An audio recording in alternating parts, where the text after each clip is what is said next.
And what's going on, everybody? Welcome back to another episode of the Designated Players and MLS podcast. We're here with Ivan from Tectonic Takes to talk all about San Jose's 2024 season. Ivan, how are you? Thanks so much for being here.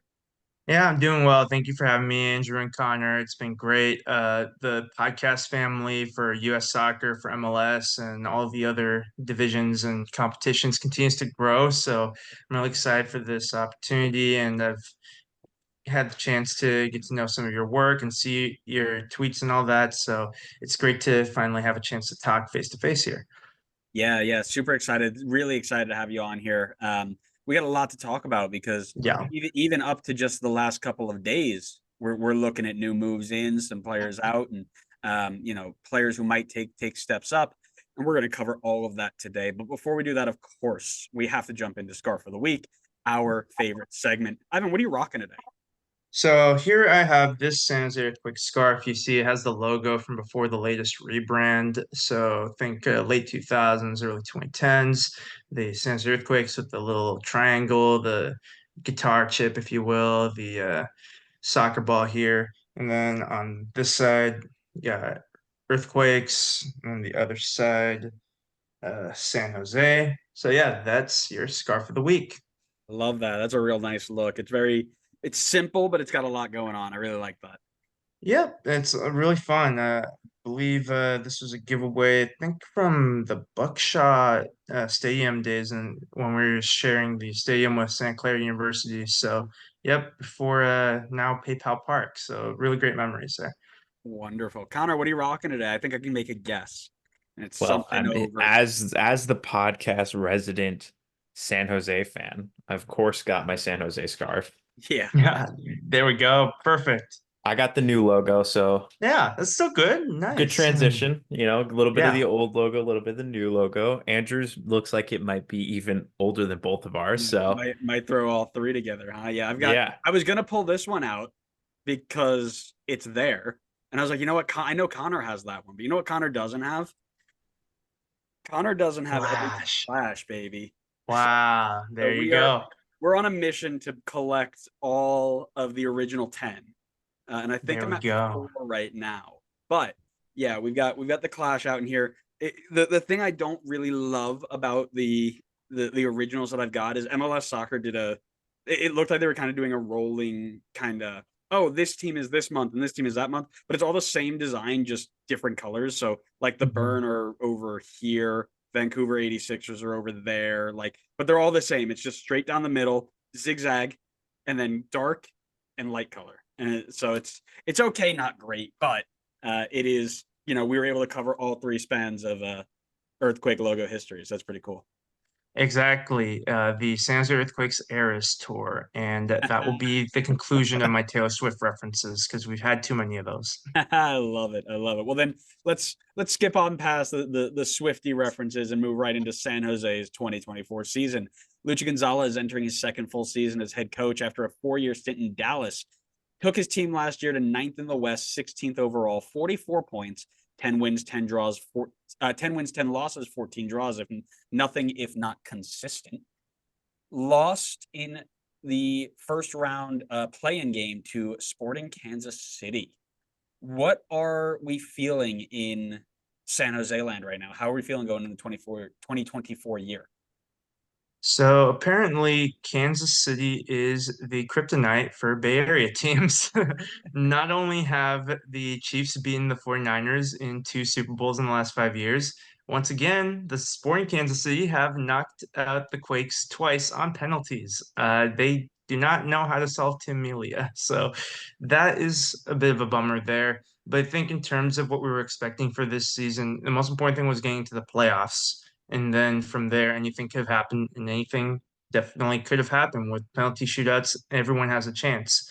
Um, I think that still the Quakes are looking for that elusive playoff victory. The last time was in 2010 against the Red Bulls. And then not only that, but we want consistency in making the playoffs. And as much as the expanded playoff format has made things mathematically easier, this season, 18 out of 29 teams will at least make the playing game. Uh, Still, getting there 2 seasons in a row is a good sign of consistency. And it's easier said than done because every MLS team is constantly making moves. Things change season by season. You can have teams rising from bottom to top, which Inter Miami look poised to do out in the East. And similarly, they can go from top to bottom pretty quick. So, at the very least, some consistency, some stability, something that San Jose Earthquakes fans haven't really had much of in the last decade or so, and then building from there. Yeah, and I think that's definitely a reasonable goal. Whenever we talk about making improvements, the first step is to stop doing this and start doing this so you can then go like this, right? So that's definitely a fair shout. And I think, with a little bit of stability in your roster, that will get you there. But right now, you've brought a lot of players in the door. Who do you think is the best addition that you've added so far? Yeah, it's strange looking into this upcoming season and seeing multiple moves made for San Jose Earthquakes. It feels like usually you can count on one or two players, particularly out of MLS transfers, and then you're kind of staying pat otherwise. But a lot of needs are being addressed this window in terms of starting players as well as quality and depth. I think the best or most impactful addition will be the center back Bruno Wilson. It was between Bruno Wilson and Victor Roque for me, but because we already have some depth in the fullback positions with Akapo, who competed in the Africa Cup of Nations with Equatorial Guinea, and Paul Marie, who's been a mainstay for the last few seasons for the Earthquakes, the center back position was looking a little bit thinner. We lost Nathan. He's now Seattle Sounders, and we're gonna hope for the best in terms of his playing time, how he looks like with the injury just came off of the season-ending injury last year. So even though he's a Sounders player now, I really do hope Nathan can get back to somewhere near his best. And then Jeremy Ebobisse left. That was a bit of a nebulous situation. He was beloved by the fans and the teammates, but there's something going on with the organization that we just don't know the information about, but he is gone too. So before the introduction of Bruno Wilson, we had Tanner Beeson as our starting center back along with Rodriguez. Rodriguez, fantastic. He's a top center back in MLS, in my opinion. He's very much capable of leading a back line from the center back position. Tanner Beeson, who we got from the Super Draft a few years back, he's been solid when called upon, but I think over the course of a whole season, I think he peaks at a third choice center back, capable of starting when it's a midweek or suspensions and injuries here and there. But I think we needed another higher caliber center back to partner Rodriguez, and I think Bruno Wilson fits the bill. That's super interesting. Connor, I'm just going to build off of this. So I'll bring you in a second here. But I actually ended up starting my prep for this with Bruno Wilson for a lot of the reasons that you mentioned. And, I actually had in my notes before I did this, I remember doing this saying, Tanner Beeson's good, but he's not CB2 good for that exact reason. But I really, really enjoyed the Vitor Costa signing, the left back there. And I know you mentioned him a little bit there as well. Right. Victor Costa, not Roque. I was thinking Roque Santa Cruz, the Paraguay international. I thought I heard that, but I was like, oh, maybe it's like a nickname. Maybe I missed it. But anyways, Vitor Costa, I think, on transfer market, you had just Jamar Ricketts, a draft pick, it looks like, as a left back. And I know Marie and Akapo were playing kind of flip flop and there, but you can get a proper true left back with the experience and the quality that he has. I think he's going to be a big success here and allow you a lot more flexibility. So again, you've got Paul Marie who can play on both sides. Akapo, when we did kind of a breakdown of the best per 90 players to watch next year, Akapo was killing the right back numbers per 90. I mean, so you've got a lot of potential there, but now you don't have to rely on Paul Marie playing out of position. You can use him as that rotation, Pete. You've gotten deeper now. You've gotten a little bit more, you've raised your floor and your ceiling with the Vitor Costa pick. So I really, really like that one myself. Mr. Wright, quiet over there. How you doing? What are you thinking? Well, I gotta pivot now because I specifically put in my notes that I chose Vitor Costa because I thought you were gonna go Bruno Wilson and I wanted to share the love. But now I'm gonna pivot again and I'm gonna go to a player that I just ended up doing research on today, so he wasn't in my notes because I wrote these notes up a little bit before, but I'll go for Amal Pellegrino, coming over from Norway. When I was doing the research on him today, his numbers are so good in Norway that I genuinely thought it was a typo on FBref. Like I had to double check it because he's just putting up the most ridiculous numbers in the Norwegian league, which I take it with a little bit of a grain of salt because I think the Norwegian league, as much as I don't want the Euro snobs coming after me, I do think the Norwegian league is below MLS. But still, regardless, I mean, he has nearly 75 goal contributions over the last 2 seasons in Norway. That's disgusting. That's ridiculous.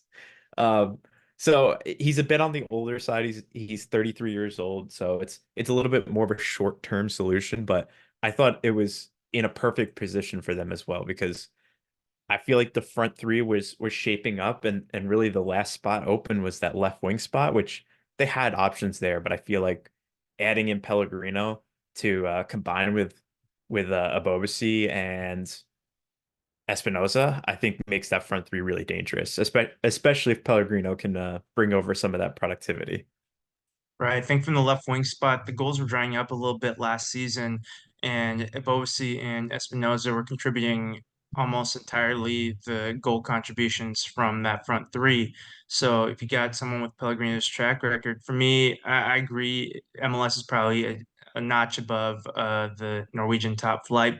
Uh, to their credit, though, I think the Scandinavian leagues, Norway, Sweden, Denmark, I think they have some really big clubs that could compete with MLS or exceed MLS, and then the rest of the league's quality is varied, but still good competitive league. And another added factor for Norway in particular being a March through October-ish kind of league as well. So that kind of transition to MLS with a similar calendar, even though it's culturally different, calendar-wise for the training regimen and being in season shape can be a benefit. So that's great too.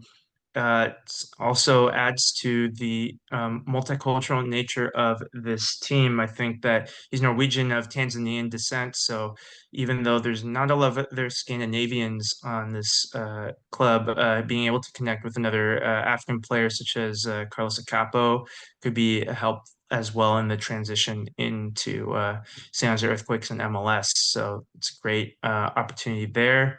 And yeah, 33, I think that we'll keep an eye on him as the season progresses. He might be a player that you have to rotate a little bit more often than in Espinoza and then Abobasi with players like Benji Kikanovic, but it's definitely worth taking the opportunity to bring him in. I am going to save some notes there because you mentioned some things that I'm going to bring up later on. So we'll move on from there and transition a little bit to some players who have moved out. Maybe players who gave you good minutes and you're gonna need to replace them. But who's the biggest loss this year for San Jose? Loss was in some ways a necessary loss for both the club where they're trying to go and for the player's individual career. It has to be Cade Cowell. Talent wise and ceiling wise, Cade Cowell was top of the club's roster. There was an opportunity, perhaps. I think he was linked to Bologna at some point last year. There's a French club, I think, in there as well. He ended up making a move to Chivas de Guadalajara. And as a Mexican American, I follow Liga MX intensely, and Chivas is my family's team that we support. So, in a way that I didn't necessarily lose Cade Cowell personally, but the San Jose Earthquakes certainly did. And now it appears there's quite a few U.S. men's national team internationals that are playing in Liga MX. And while Brandon Vasquez has gotten to a harder start for Monterrey, Cal has certainly been a contributor and getting off the mark against Forge in the CONCACAF Champions League. So I think for Cal, I think playing in Chivas' system, I think is going to play to his strengths a little bit more.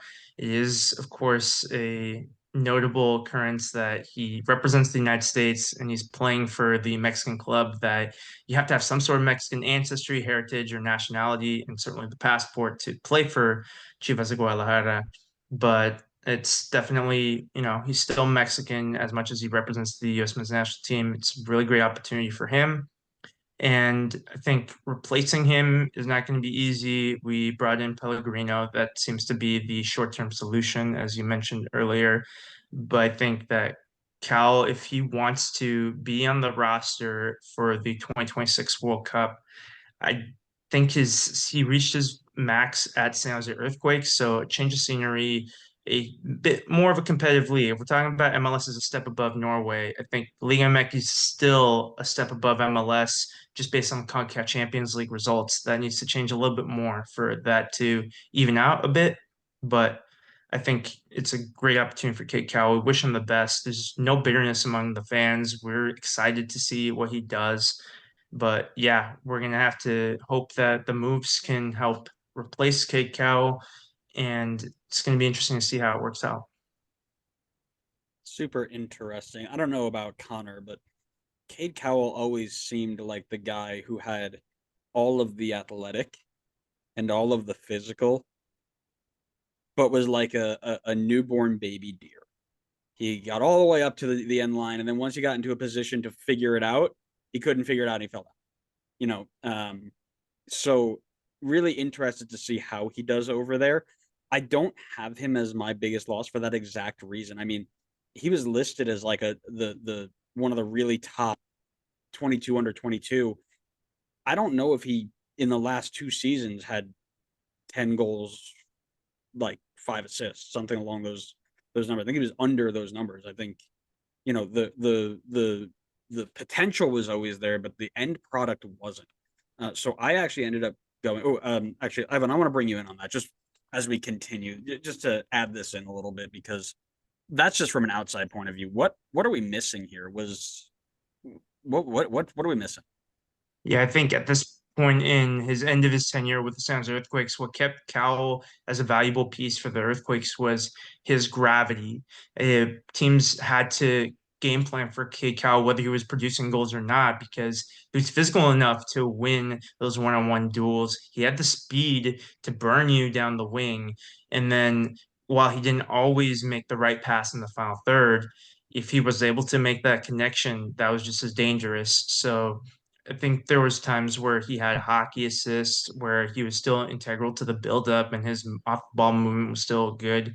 But the progress that he was making in those technical areas, those decision-making areas, it hadn't happened to the point that we were hoping for.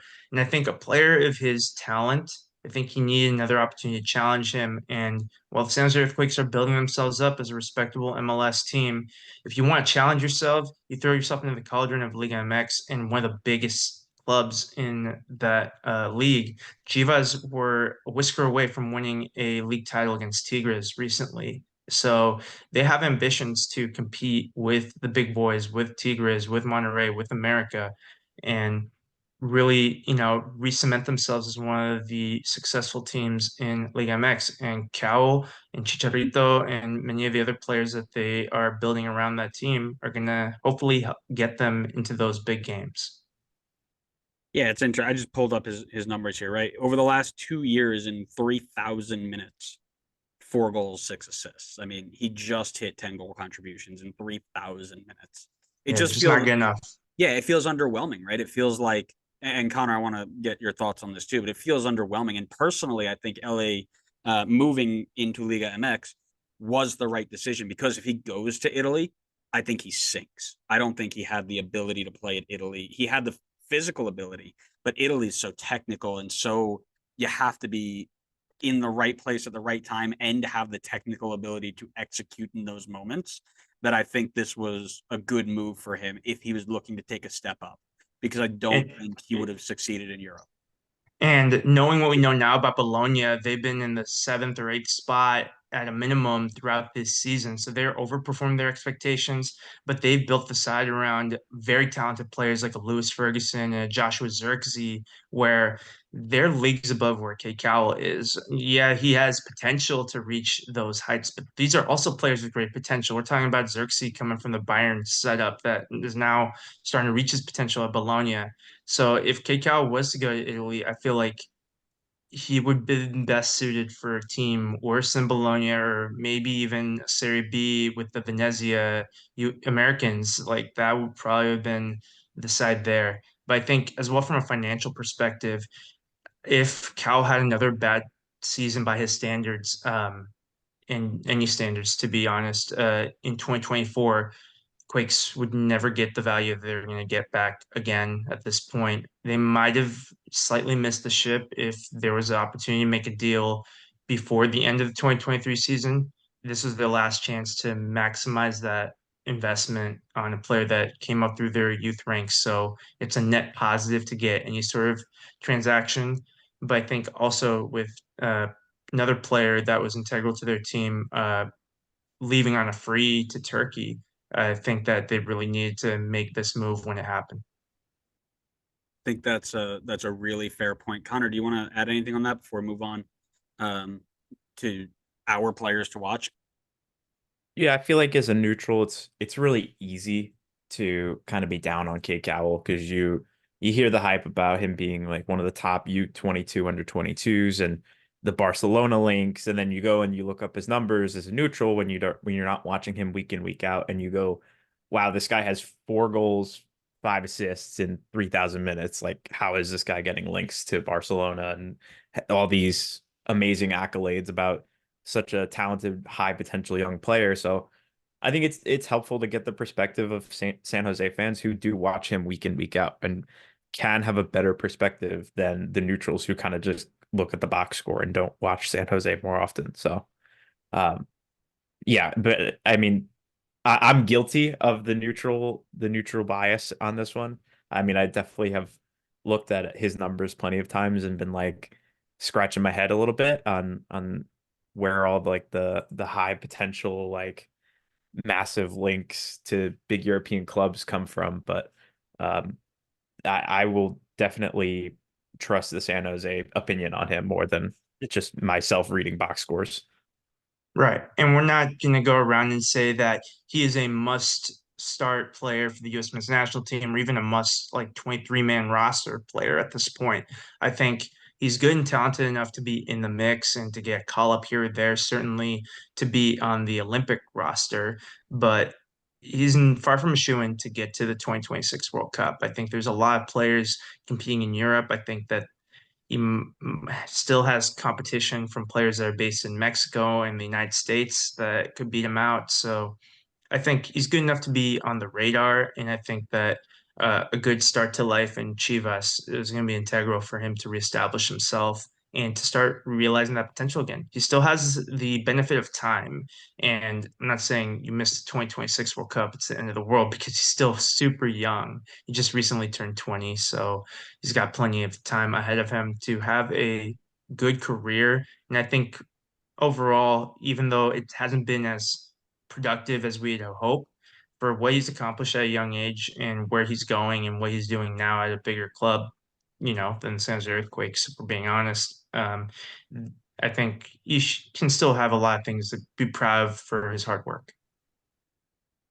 Yeah, and I'm sure we can go in on this for hours, but I don't think our listeners want to hear that for hours. So I'm going to just throw my biggest loss in there, and then we'll try and move on. Connor, I know you got to add yours as well. Hopefully, we're on the same page. My biggest loss was Jonathan Mensah, just because I think we mentioned the center back being a bit thin, not having a super reliable CB3 or CB4, injuries coming into the mix. I think having his leadership and his abilities might have been something that would have been nice to see, but I don't know if you're going to feel it as much now that you've got other people coming in. Okay, I think I hit that on the head. Connor. We are not on the same page. I went with somebody Oh. different. I went with Jamiro Montero because Nice. That's a good he's one. a guy who knows how to play in this league. He's been one of the better midfielders in the league for a number of years now. I know he was taking up a DP spot, and ideally you try to, I think, bring him in on a high TAM deal rather than a DP spot. But I still think he can give a lot to a team. The only nice thing out of this is the team's ability to now have that free DP spot and look to bring somebody in. But I do feel like the team will miss Montero a lot, especially because I look at the roster and I kind of wonder who's going to be the playmaker for the team with Montero gone. And I'm not like there's not I don't see like a proven name in there, but I still think there are potentially guys who can fill that role, but I don't want to say too much because I'm going to talk, I think, a little bit about that in a later segment. Good. Well, then we can move forward on that because I didn't realize how long we went on to the Cade Cowell thing, which is fine because it's a great conversation. But we don't want to dive in too much on one topic because a not so deep dive, not a super deep dive. That being said, we mentioned some players out. Connor mentioned that there are some holes in the team. That means people are going to have to step up, and we're going to need to watch some players who might break out this year. Ivan, who do you think that might be for San Jose this year? Great transition from Jamiro Montero, and I'm going to go with someone who I think could fill in that void at the attacking midfielder spot, Nico Shakiris. He enters this season. He's 18 years old. I think he'll turn 19 during the summer. And he gave us really good minutes, whether he started or came off the bench last year. His minutes picked up a little bit more in the summer months, and then he was consistently featured throughout the rest of the season. I think that now he wears the crown of the player with the highest potential and upside in San Jose Earthquakes. And some fans think that as of their most recent performances, Shakiris could have a potential higher potential than Cade Cowell. And I know I said potential too many times for a non-FIFA slash EAFC video, so I apologize for that. But I hope you get the idea that I think Nico Shakiris is going to be a great addition to being a more prominent member of San Jose Earthquakes roster in 2024. Nice. That's a great shout. And I think it's a really fair shout too, right? Filling a spot with a youth player of that sort of level is going to be really, really interesting to see how that rolls in. But Connor, what are you thinking? Took the words right out of my mouth. I also went with Nico Tsakiris. I for the exact same reasons. I think he is the guy to step up this year and fill into that Jamiro Montero role and be a bit more of a playmaker for this team. And I feel like he can be that guy. Still super young.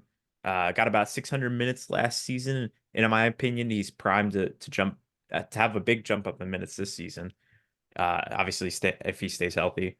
His underlying numbers looked strong last year when he got his opportunities on the field, and I think especially when he was on the ball and when passing, and I think that's perfect to bring into that Jamiro Montero type role. So for me, I think he's due for a breakout this year in filling that exact role for the team.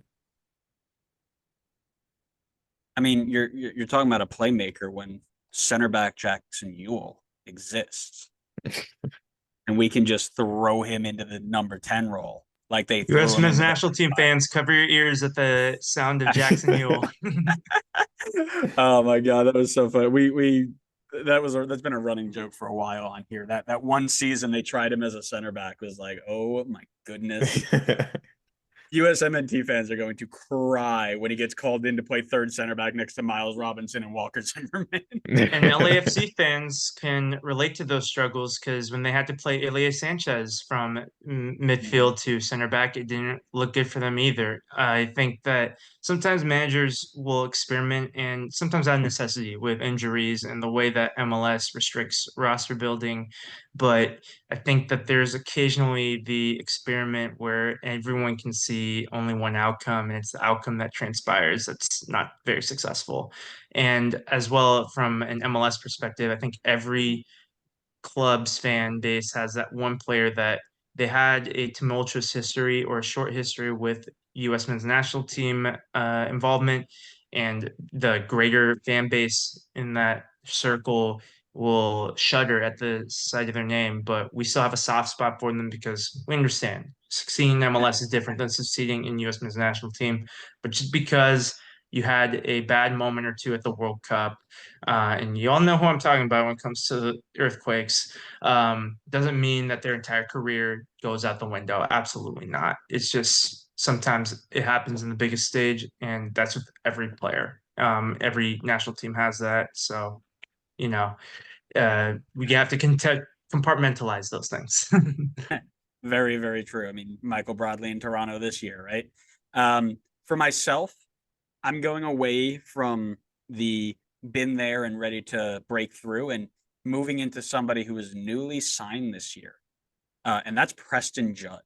So we talk a lot about the per 90 underlying numbers. Preston Judd, and it's funny, we looked at this before Matt Doyle tweeted this. Preston Judd's per 90 numbers in terms of percentile, I'm pretty sure we're all like 99th percentile in expected goals, expected assists, shot creating actions per 90. Like the dude just is always in the right spot. He's always creating good chances when he's on the field. The fact that LA couldn't get him more involved, especially with Chicharito being hurt, is wild. But I think he's going to be really, really good. Like we mentioned, his underlying numbers look really, really good. And if he can take that and do at least 75% of what was projected, San Jose are going to be real good up top. Yeah, I agree there. I think this is a rare occasion where I have to thank LA Galaxy question mark because even though that they could have used Judd more with Chicharito's injury, they had to use Judd just enough where he scored against us in the California Classico, but we did get to see in other games too what he could bring to the table. I think when you're looking at options off the bench for us in those front three spots, Judd is going to be joining a group along with Kakanovich and Buda that we're going to hope that they can provide some great energy off the bench. He has the athleticism, he has the skill set. I think that Preston Judd just needs the opportunity, and I think that he might get more of that opportunity with the Earthquakes. I think that the front three looks pretty established based on their resume and based on what they've accomplished so far in their careers. But if we want a deeper U.S. Open Cup run, if we want a deeper Leagues Cup run, I think Preston Judd will have a lot to say about that, whether he's starting in rotation or comes off the bench. Yeah, definitely a fair point. And I think that's been the thing for San Jose for a while now is who's the next guy, right? And you mentioned it earlier, and oh, I can't. You know what? I'm going to save that because we're about to move to our section called One Question, where you're going to ask one question about the team that's kind of overarching the season. And I was about to give mine away before we got there. So um, maybe with the power of editing, we take it out. Maybe Connor's going to amplify the audio to make sure everybody hears it and make me look silly. But Ivan, I'll ask you, what is your one question for this team? My one question for this team is how are we going to enter the playoffs? I don't want to limp into the playoffs like we did last time because it's tough to shift gears from, okay, we built up a cache of points and then we slid in a little bit. And now we have to go into a rough environment like Children's Mercy Park and get a win, let alone a shootout win with a roaring crowd. They may be wearing blue, but not Quakes blue. So I think that getting into the playoffs and getting to the League's Cup portion of the season as well with some good positive momentum is going to be very important. Granted, last year we did enter the League's Cup after a win against the Sounders. Unfortunately, we were thrown to the Lions' Den. We had to host Tigres, the defending Liga MX champions at the time, and we had to go away to Portland, which is another very tough environment to get a result in, and one that the Quakes have historically done very poorly in. So when there's only two teams of those three advancing, and it's a bogey fixture with Portland, who are a very good team still, and Tigres is one of the toughest teams in the entire tournament, I think that we knew that we were going to be there for a good time, but not a long time. But we got a different group this time around, and it's going to be fireworks. It's going to be San Jose Earthquakes, Chivas, and LA Galaxy. Storylines abound. It's going to be one of the most exciting groups of the League's Cup. And while we're right to be skeptical of the League's Cup, you can't help but feel a little bit excited. And it was an exciting time last year. But the most important thing is still the playoffs. And it's not just about consistency and making the playoffs multiple seasons, but we also want to see a shift in mentality. And okay, we're going to be playing our best soccer going into the playoffs. We're going to have a great opportunity to get a playoff win for the first time since 2010, and then we'll see what happens. I don't think an MLS Cup final appearance is on the card, and I'll get into more of that with the predicted finish, but a playoff win or two would be incredible progress for this season. Yeah, I think that's a great question. You know, the way you enter does matter. So I think that's really good. Connor, your question. So my question is the depth strong enough to allow San Jose to make an MLS Cup run? And I feel like the reason I'm thinking about this question for this year is because I look at the starting 11 And to me, it actually looks really strong. I think the starting 11 looks really good. But then there's a few different positions on the team where I kind of start having some questions about the next man up. And I feel like one of the themes we've noticed as we've talked to a bunch of teams and we've kind of recapped the year prior is that there are a lot of times where teams didn't rotate certain players enough during the season and they were just gassed by the time it got to MLS Cup and their legs were shot and there wasn't much left in the tank to give. I remember specifically when we were talking with Nashville and talking about Hani Mukhtar, who played like a ridiculous amount of minutes last season, like over 3,000. Um, so while I think San Jose has got a really good starting 11, I think if they get too reliant on playing them so often, they could just be like their legs just could be gassed by the time we get to MLS Cup, and then it's really hard to make a run at that point when you have one-off games and you have to be on your A game. So that's what I'll be keeping an eye on.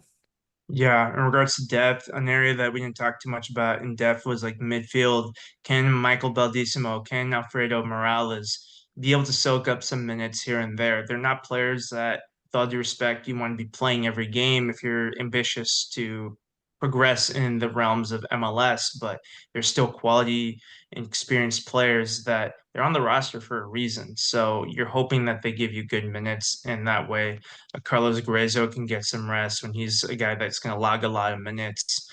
Jackson Yule, who's the captain, he's not going to be subbed off too much, but he runs himself to the ground a lot of times. That they're going to be reliable for those factors. I'm hoping.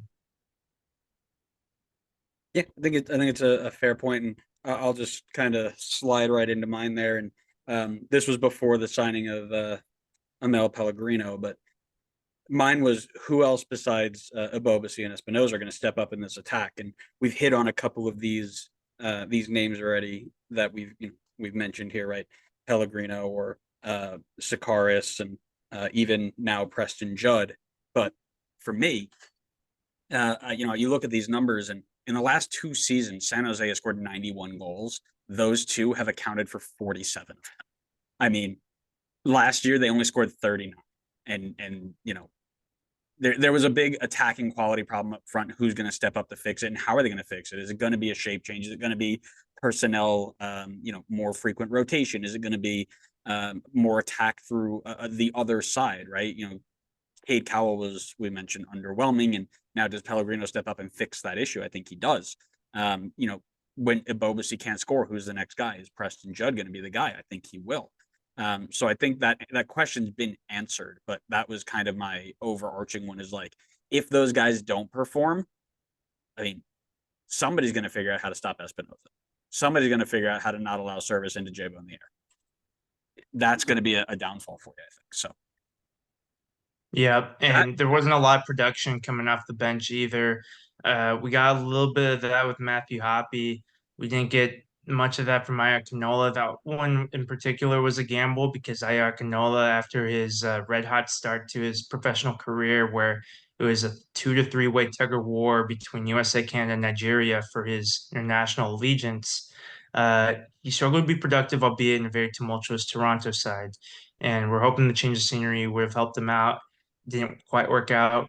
So it's up to these current group of players, these young players off the bench. Kukanovic is the biggest question mark because he also had a very fruitful short period the season prior last that didn't quite replicate in this case. So he's got to step a little bit, just a little bit of contributions from everyone and just collectively a goal here and there off the bench, in particular when it's a clutch game, because the Quakes oftentimes have had to withhold a lot of pressure to get results, whether it be holding for a draw, holding for a win.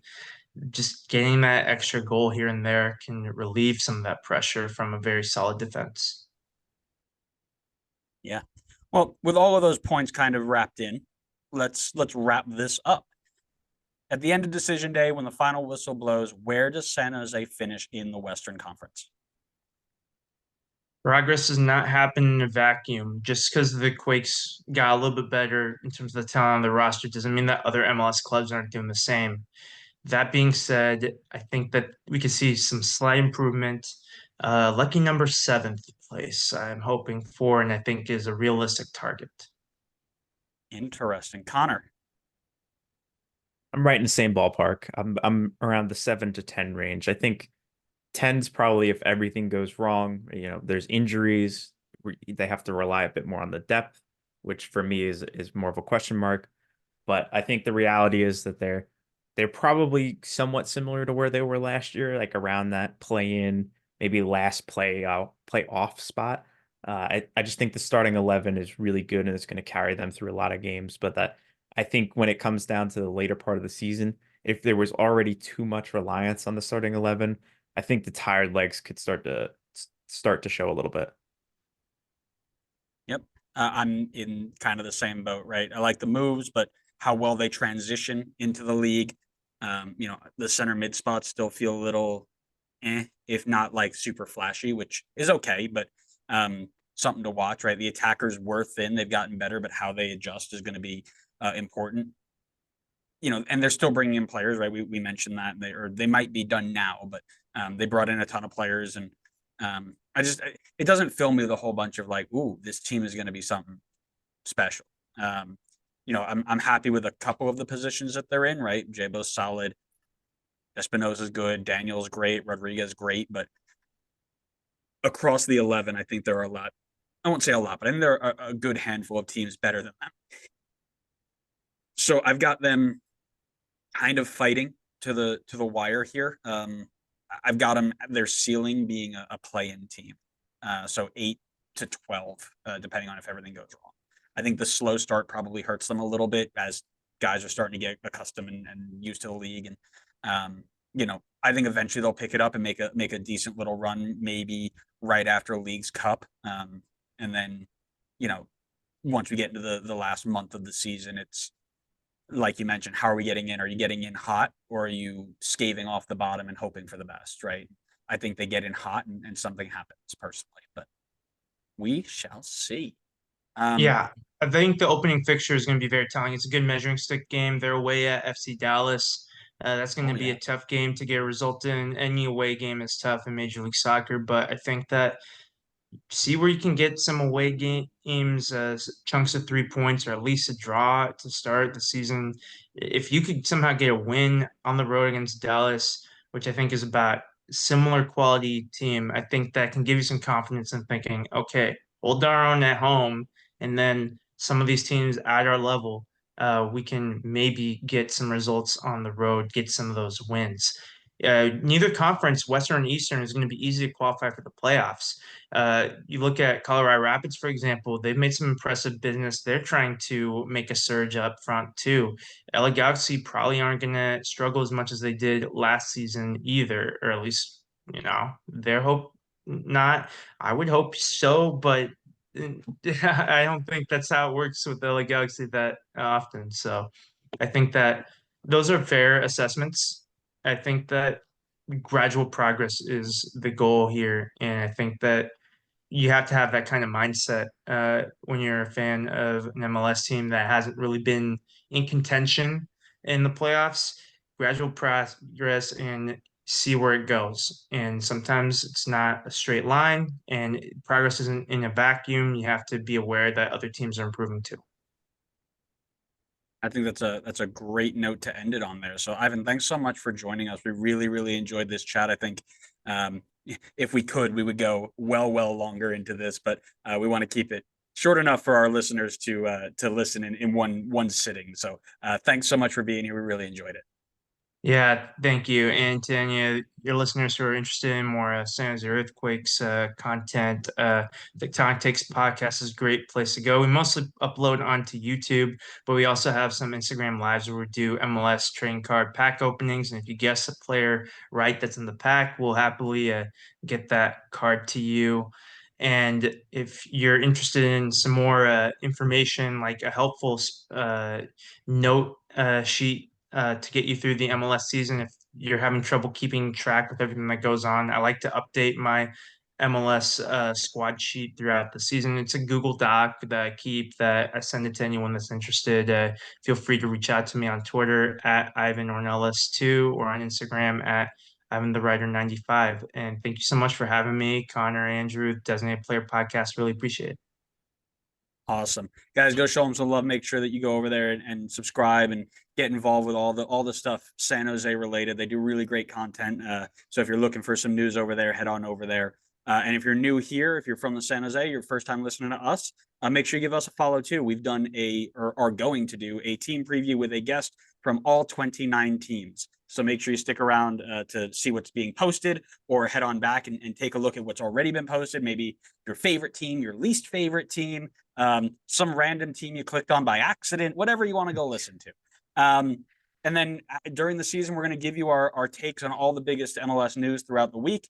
We're going to give you our MLS history segment, which San Jose has been featured on quite a lot already. So you can go back and listen to some of the stories that San Jose used to create the league that we're in, which is really, really cool. And then also we do lots of fun games, right? Tic-tac-toes and trivia games and just things to keep things light and thinking on your feet and testing your ball knowledge. So if you like any of that stuff, give us a follow too, and we'll keep that rolling for you. But thanks everybody so much for listening. Ivan, thank you again for being here, and we will see everybody next time on the next episode of the Designated Players and MLS podcast. See ya.